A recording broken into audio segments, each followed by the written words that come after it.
So thank you everybody for joining today. I mean, we're looking forward to the discussion. I think it's going to be a good one. I might be biased, but from previous conversations, it should be a helpful and insightful conversation. So for everybody who is wondering why there's a set extra here and why there's four of us on the call today, my name is Kyle Mallinger. For today's purposes, simply have the fortune of sharing this conversation with the group to really hear how FIs like First Financial can kind of address these growing fraud challenges to protect customers and ultimately what paths exist to combat some of those issues, whether that be account takeover fraud, RTP, APP, and talk through that a bit. And sorry for all the acronyms there. The RTP, APP kind of sounds like a Naughty by Nature concert as I say it out loud. But okay, with that, I want to take a minute, just kind of introduce speakers who are kind enough to be here with us today. We have Maggie Tuschinski, Chief Digital Officer at First Financial Bank. Hey, Maggie. We have Greg Varnell, VP of Product Development at Q2. Hello, Greg. And we have Rusi, VP of Product at Entersekt. Hey, Mizu. Hey. Okay, a few housekeeping items before we jump in today. This is being recorded, Recording will be made available to everybody afterwards, so keep an eye out for that. Please feel free, as we're going through, to toss in questions at any point. It's going to be a short conversation today, with 30 minutes, and there's a fair amount to pack in. But if we have time at the end, we're certainly going to jump into questions. If we don't, and we end up being a little bit stretched with time, what we'll do is we'll just do a QA guide afterwards. And so we'll take those questions that are asked throughout. We'll pose those out to the panelists, the speakers here, and then we'll send a follow-up guide with the questions and answers so everybody has visibility. So time permitting, we'll kind of determine that direction, but please feel free to toss in questions. Okay, wasting no more time about me rambling about here. Let's jump in. Let's get this started. So I think we want to kind of kick off this first topic here. And we continue to kind of see this growing need amongst FIs for advanced authentication. And so I really want to start there, And Maggie, we talked a little bit about this and what that looked like for First Financial, the start of this process for you all. And so wondering if you just want to share some of that story from early days perspective from your side. Yeah, sure.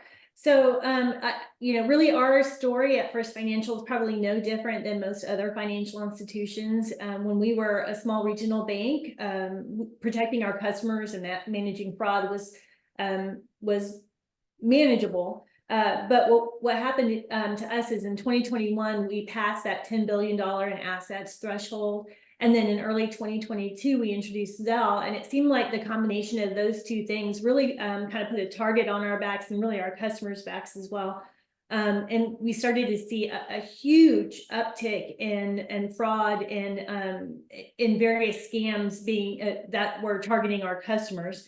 And anything from the normal, like the puppies and romance schemes to the posing as First Financial. That happened quite a bit, as a matter of fact.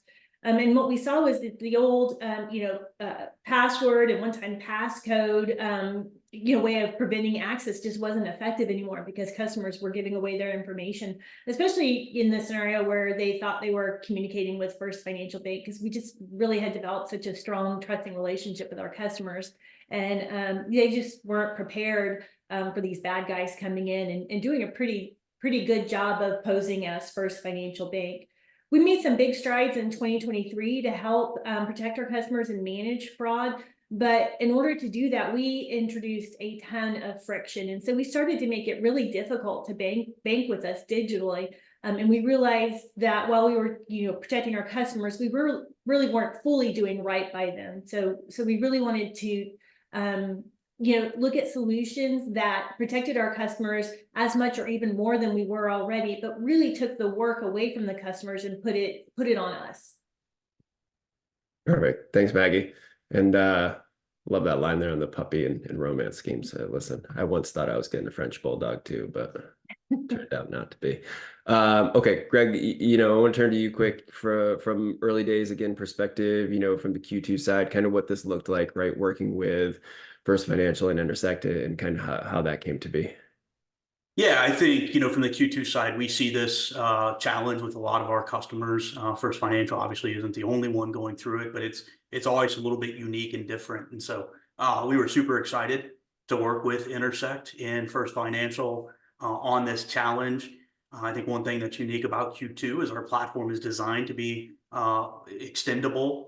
And with our innovation studio, we really have made it easier for fintechs and our customers to be able to extend the platform in a way that's meaningful to them. And so we have some pretty simple beliefs here at Q2. We feel like an open platform is better than a closed platform. And we believe the more smart people you have working on a problem, the easier it is to solve that problem. And so in this case, working with Entersekt, working with First Financial, super well aligned with that mission and that goal. And it's been a really fun ride. We've really enjoyed working, obviously, with both parties here. Awesome. Thank you. Mizzou, I'll keep it with you for a minute here too before we kind of move on to the next topic, kind of based on what Greg had said, plus, right, this concept of ever, changing fraud landscape that doesn't seem to stop, curious kind of what your thoughts here, perspective on this initial topic. Yeah, no, I think I'll start off just to, talk about digital banking platforms, right? Because they're part of the solution as well. And it's always interesting, of course, to try to do pre-integration and make sure that these solutions are available for the financial institutions. But you get a bit of a mixed bag, right? You get some of those platforms that are keen, that are willing to listen and actually say, hey, bring the expertise in. And then you get some that say, yeah, I've got good enough security. And then those that are interested but might not be prioritizing from a roadmap perspective. So with Q2, it was very refreshing that Q2 was one of those platforms or partners that was like, we'll give access, to providers like ourselves. And then, of course, it's not just about integrating. It's about figuring out the best way to implement these solutions. So what I appreciate about Q2 and Greg's team is that it's the willingness to say, hey, you provided us an interface, but it doesn't meet our needs. Can you help us, right? And then, of course, they come back and provide that solution to us. So it's pretty clear that I think Q2 is prioritizing their financial institutions by providing them access to best of breed solutions from providers like ourselves. So moving on a little bit into the need for authentication or advanced security measures, I think Maggie alluded to it for a bit, right? Fraud landscape is forever changing. We as security experts, we sit there and we study the trends. We develop solutions to fight against the bad actors. But funny enough, the bad actors are doing the opposite, right? They study the fraud prevention techniques that we have and find ways to find loopholes and exploit them in order to take over users' accounts. So technology is advancing, and a lot of people have access to the technology. The scary part, of course, is that fraudsters are also getting access to these. So, for example, AI, big advancement from a humanity perspective, but you have some of the folks that have bad intentions using those technologies to take over. So you have to have an authentication solution that is evolving, and you have an innovative approach to solving those problems. Thanks, Mizzou. And yeah, I love that point, right? It's like we often think of the technology capabilities on our side, but right, the same thing kind of exists on the other side as well. So okay, moving along here, I think we'll shift gears to kind of our second topic and want to discuss a little bit some of the challenges of those existing or traditional methods.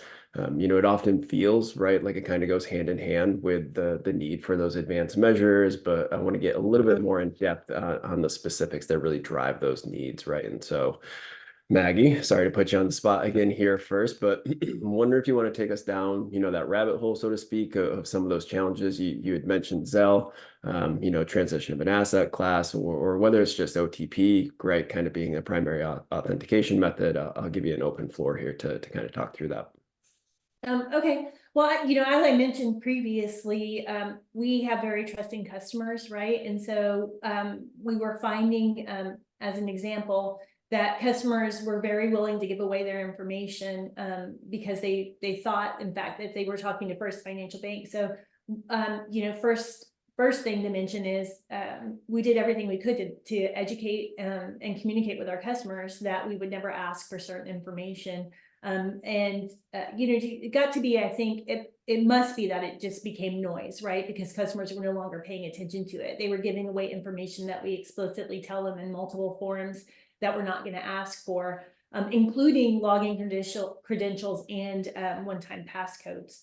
So those things were no longer effective in many instances. I think customers just have a sense that, it won't happen to me. And so they forget to, they forget what they know is the right thing to do, and it's not to give away that information, right? And then because they were giving away that information, the bad guys were able to log in as if they were the customer, and they basically, had free reign. And in some cases, we were seeing that these bad guys were going in and changing contact information. So one-time passcodes were, even less effective at that point, right? Because they're going directly to the bad guys. And they were because the bad guys were going in and enrolling in Zelle and sending money out to themselves without the customer even being aware. And so it was really becoming a huge problem for us. So with Entersekt, the great thing is we can start to take away some of that work from our customers, right? They don't have to go find it. They don't have to go grab an OTP code and insert it, or and they won't be able to give it away as easily, right? Because what'll happen is the customer will receive a push notification and they'll have to confirm that, yes, in fact, this is them. And if it's not them, they're going to see a bunch of information that's going to indicate to them that something wrong is happening here, right? And the best thing they can do is not approve that login, or not approve, in some cases, a high risk transaction, like, for example, changing contact information or things like that. So, we feel really great about the Entersekt solution because we're going to kind of take a lot of this out of the hands of our customers, right? They don't have to make these decisions. They don't have to, put in multiple one-time passcodes or remember passwords and other things, right? We're basically going to present them with information, and then it's up to them to say, yes, in fact, this is me, or no, it's not. Awesome. Love that. Thanks, Maggie. Mizzou, I'll toss this one your way next. And, we look at some of those challenges, and especially from an FI perspective, right? What should we kind of be, looking at? Where should we be focused, or really just kind of general considerations along the way? Yeah, and I think Maggie did a great job just to provide some of the basics that you have to look at from a financial institution perspective. Fraud, and I think I alluded to this as well in my previous response. Fraud is a multi-layered problem. So, logic dictates that you need a multi-layered fraud prevention strategy, right? And the first defense against such attacks that Maggie talked about, whether it's phishing or vishing or smishing, it's all these ishings that these fraudsters are continuously coming up with, right? The first defense is actually understanding the devices or having a clear view of the devices that your users are using, right, to access your digital experience. And once you have that, you create this trust ecosystem to say, hey, Maggie, you've got an iPhone 13, and now there's an iPhone 15 or Pixel 8 that's trying to add to access your account. Is this you, right?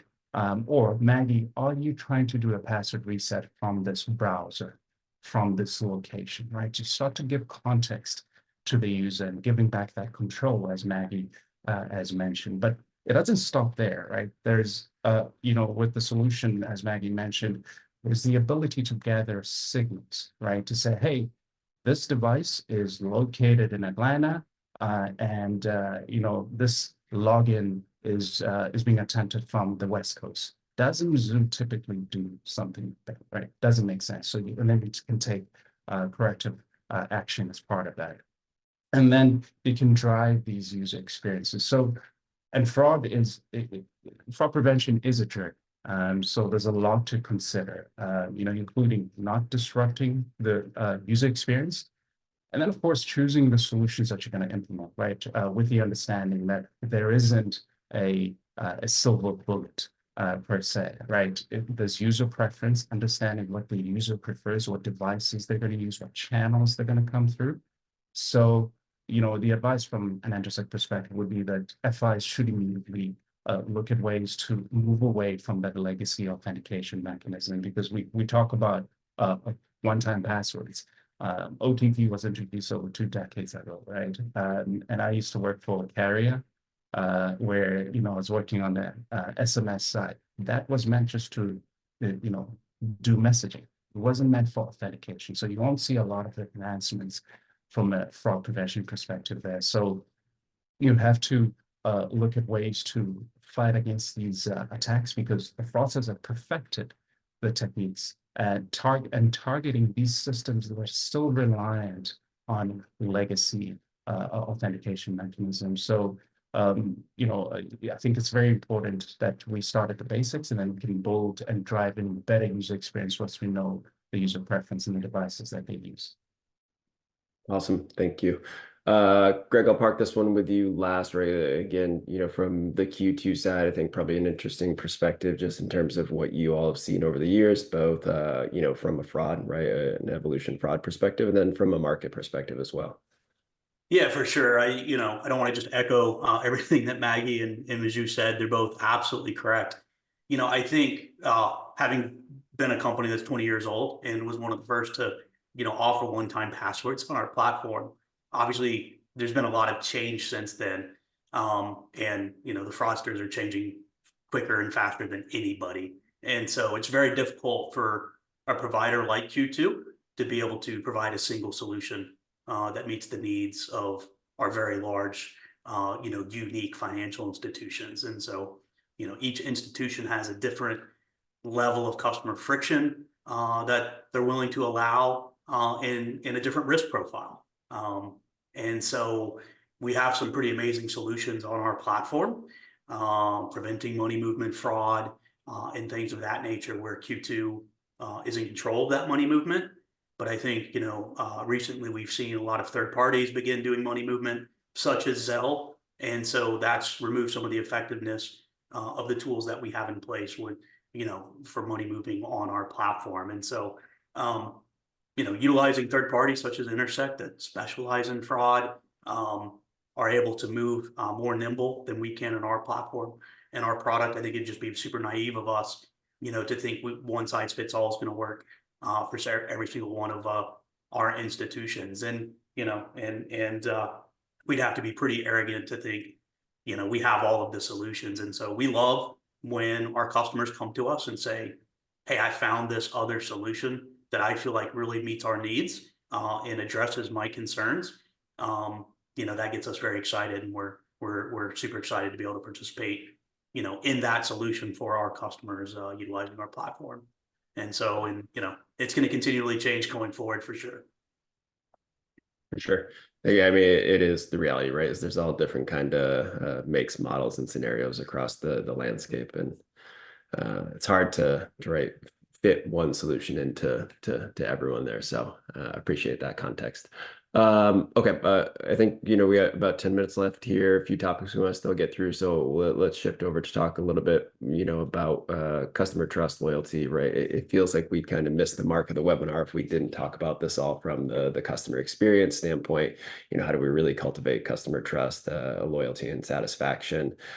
And I think, for us, what we talked about, whether that's, an FI as the customer or the end user and consumer of an FI, right? And there's a lot at play when it comes into fraud, security, and protection to really drive true trust, right? To drive loyalty and strong relationships, I think, across the ecosystem. And so, Maggie, I was jotting notes over here. I think you hit it on the head earlier when you said, how do we leverage solutions that minimize customer friction, right? Y'all went down a path, it introduced more friction, but how do we look at minimizing that customer friction? And so, Mizzou, I'll pass this your way first. And I think, again, on both sides of that, you have perspective, right? And kind of sitting in the middle of it. And I'm wondering if you want to take us through that a little bit. Yeah, I mean, I know it's going to sound cliche, right? But trust goes both ways, of course. It would be ideal to consider a couple of things as part of that cultivating trust. It's creating that trust ecosystem, of course, and considering user experience or user preference. as mentioned, but then balancing the security with great user experience. So I'll start off with just the trust and knowing your user preference.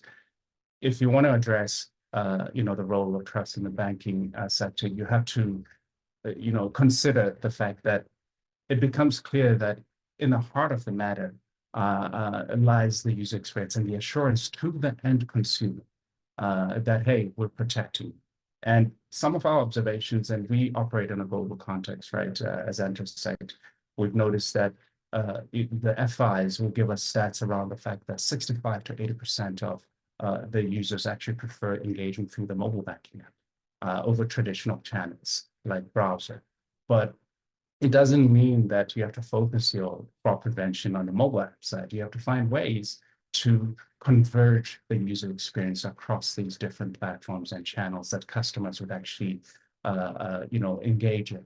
So you get to a point where you can leverage the mobile banking app as an engagement channel. So it involves proactive engagement. To Maggie's point that says, hey, Mzu, someone is trying to do a password reset. Is this you?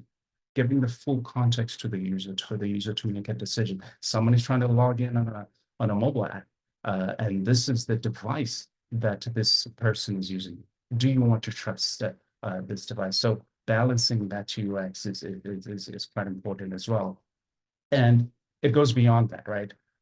Because it requires a delicate dance, right, between security measures and the goal is not to overwhelm the user. You can't say every single time, is this you, right? So maybe drive frictionless user journeys by saying, we've seen you interact on this device. There's no need to send an authentication. So you empower the users and the financial institutions to be transparent in terms of insights, right?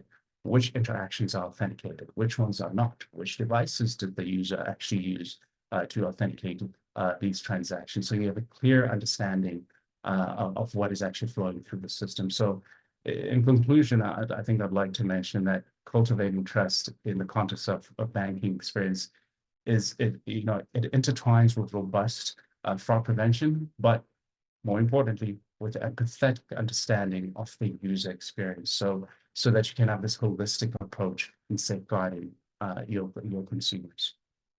Thanks. Okay, Maggie, I'll turn this one over your way next. I think, right, for y'all as an FI and what this looks like. Do you want to talk us through a little bit how you've approached with kind of your customers and what this whole process has looked like, or how it's strengthened, right, some of those relationships? Well, so first of all, one of the things we had talked about previously was how we were rolling this out to our customers. And I think in a lot of cases, a lot of financial institutions take an opt-in approach, especially for something like this, which I completely understand, right? It's kind of a big shift and a change for customers.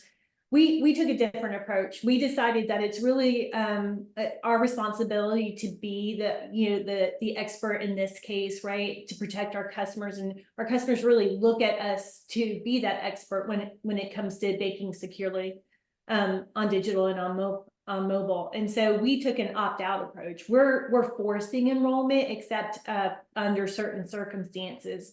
And that's partly because I think people have a tendency to avoid things they don't understand. And so if we make this an opt-in, right, then what's happening is customers in many cases will choose not to opt in simply because they don't understand it. And they're missing out on an opportunity to really better protect themselves and to have a much more secure interaction with us on mobile and on their browser. So we took a very different approach.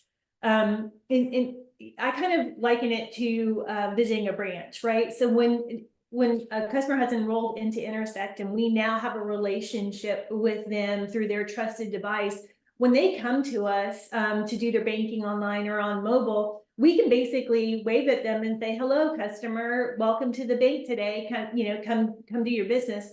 But when we're asking them to do passwords and login IDs and things like that, we're asking them to introduce themselves to us every single time they log in. So I really love, not only are we making this much more secure for our customers, but by doing this, we're also developing a much stronger relationship with them. And so we really just didn't want to put that in the hands of the customer to decide whether or not this was something they wanted to participate in. So we took the opt-out approach. Love that. With you in terms of, right, we often fear what we don't understand. So that makes a ton of sense on that front.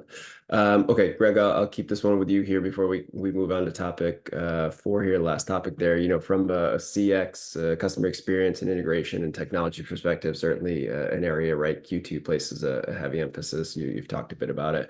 Do you want to elaborate maybe a little bit on that in terms of, right, what that looks like from a customer experience standpoint?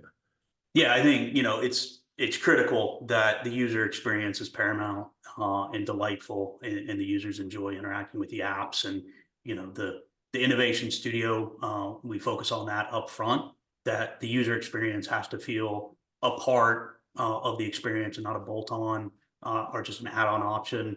So we see people out there using separate authentication apps, et cetera, and we feel like it has to be embedded into the application. And fortunately, Q2 is in a really good spot because we offer both commercial and retail for our bank customers, and we work in every channel across mobile, desktop. And so with a single integration, such as Entersekt, a bank can really protect all of their customers across the entire landscape, which I think is good. And then again, having it feel natural and a part of the experience is something that Entersekt's done a great job with our platform on. That really feels good. Awesome. Appreciate that. All right, last topic. I know we're tight on time. Like I said at the beginning, we're trying to pack a lot into this conversation in a good way. We might run a little bit long for those on. Feel free to stay for the few extra minutes. If not, you can always just watch the whole thing back and catch the last. It's always better twice, right? All right, so last topic here. Let's talk a little bit about adoption, right, in these types of solutions and platforms. I want to kick around from an actual go-to-market approach standpoint. It's nice to talk about the challenges and needs, but how do we get there, right? What does that process look like? Greg, I'm going to start with you here, and right, and so how can FIs kind of partner with Q2, no matter where they're at, right? Everyone's kind of at a different stage in their journey or process, and what that partnership looks like. Yeah, for sure. So, I mean, I think the Q2 platform overall is something I think most banks and credit unions are at least aware of, that we have.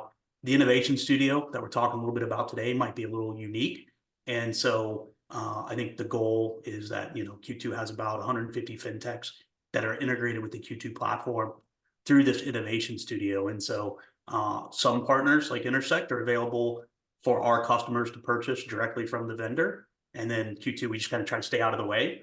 Once that integration is ready, we just turn it on for our customers. No additional charge, no additional timelines. Typically where there's friction by the digital banking provider, we've tried to solve those solutions. And then we also have a true marketplace. We have an app store that's available inside the Q2 digital banking platform, which is really unique in the industry. Today, we have about 35 fintechs that are available at no charge to our customers. And then it's their customers that are actually making a purchase decision by either paying a usage fee or a subscription fee for those applications, which is pretty neat. But regardless of what the actual model is, almost all of these vendors come to us through our customers, by our customers coming to us saying, I found this amazing, third party that we would love to see, be able to integrate with or see happen. And so, that's like what happened with Entersekt. And then we reach out, we give you the tools and the capabilities. As Mzu said early on, we partner up with you to make sure that integration is tight and successful, and it's meeting the needs. And then again, we kind of try to get out of the way and let our customers be able to go pick and choose what they want. And so it always starts with the customers, and then we jump in. That's great. So it's kind of this wonderful little cycle, right? No matter where people jump in from, it works, right, for everybody. So, okay, Maggie, I'll turn this, I think, to you quick, right? From what actually goes into this and what people should be thinking about from adoption or customer base perspective as an FI, right? And so what that looks like from your seat. So from my perspective, this has been a really great implementation, right? The work was really done before I was even introduced to Entersekt. So all we've had to do is, because it was already integrated into the platform, all we've really had to do is configure it, right, and move it into our environment for our customers. So that's been fantastic and pretty quick and easy process. Most of the work that I've actually done with Entersekt has been more around additional use cases, right? So for example, the opt-out scenario was new. So we worked together on how to build that experience out, right? So, between Q2 and Entersekt, this has been great. And I just to kind of do a quick little plug over there for Q2, we've interacted with multiple third-party solutions as a part of this innovation studio, and it's always been very similar, right? It's already integrated into the platform, so we just have to drop it into our environment. As far as enrolling our customers, the biggest effort for us on this project is really the change management plan, right? Because this is introducing something pretty different to customers. While it's a super easy enrollment process and even easier once enrolled, it is introducing new iconography and things like that. And so we just really need to do a good job of preparing our customers for what's coming, so that they don't see this new Entersekt logo as they're being authenticated and go, wait a minute, what's going on? There's this, something else is here, and thinking there's something bad going on. So it's really been more about change management for us, not only with customers, but internally as well, because we need our employees to be utilizing this and prepped and ready to answer questions for our customers when it comes through. It's been the hardest part, really. That's great. Yeah, and a lot feels like right internal and external on that. So all right, Mizu, we will close out with you here. From an implementation technical perspective, I think there's probably perceptions, right? Maggie, thanks, you kind of combated some of those, but that this is a cumbersome process. There's complexity. And so, curious from you, how far off from the truth are we on that one? Yeah, I mean, it depends, right? I think the reality of the situation, and Maggie alluded to it, is that it's the groundwork laid by the solution provider, right? From an Entersekt perspective, working with the digital banking platform to get it in. And one of the things that we demonstrated as part of this integration is our best practice fraud prevention user journeys, right? Q2 allowed us and gave us the freedom to actually create those user journeys, full blown. But then it results into a turnkey solution for the FIs. To Maggie's point, it's just a switch on. It's an activation more than an integration. And then moving on to just the adoption and considering the different use cases. Our experience as we work with many digital banking platforms is that there is a little bit of a fragmented user experience across user interactions. So you talk about, I've logged into my mobile app. I use biometrics to log in. Then I go to a P2P payment, but then I'm authenticated using OTP. Or I call into the call center. I'll be asked, out of wallet questions just to verify who I am. So one of the things that we've been focusing on is that we just don't want to, it's not about involving collaboration with digital banking platforms or even teams within the FI. We actively work with the FI to demonstrate the ROI. And also, to Maggie's point, if there are feature enhancements that, as you share and we implement the solution that you have, please provide them to us, right? So our experience with Maggie, and I just want to also give a plug to Maggie, her approach in terms of this engagement has been exceptional, right? Bringing in the different departments. We're talking about call center, back office, fraud prevention, IT, and all those different departments saying, hey, we want to highlight the dual benefit of our solution here, which is enhanced customer protection and experience, and that unified experience across these different channels, right? So in essence, the cross-team collaboration is key in actually demonstrating this value. And just finally, Entersekt, we've got this global experience and the commitment to innovation. It does reaffirm our role in setting new standards in financial authentication. Our solutions are designed not just to combat the fraud, right? But also to do it in a way that does harmonize the user experience, demonstrating that unique perspective from a fraud prevention perspective, but still continuing to innovate. So what you see today on our product stack might be different because we continuously innovate and we try to plug those gaps from a fraud prevention perspective globally. Got to keep up with those fraudsters. They're using the technology too. All right. Thank you. Thank you. I think everybody to stay down. All right. It looks like we still have a fair amount of people on, even as we ran over. So thank you so much. Mizzou, Maggie, Greg, thank you for being on with us today. I think a wonderful story, a lot of great content here to unpack.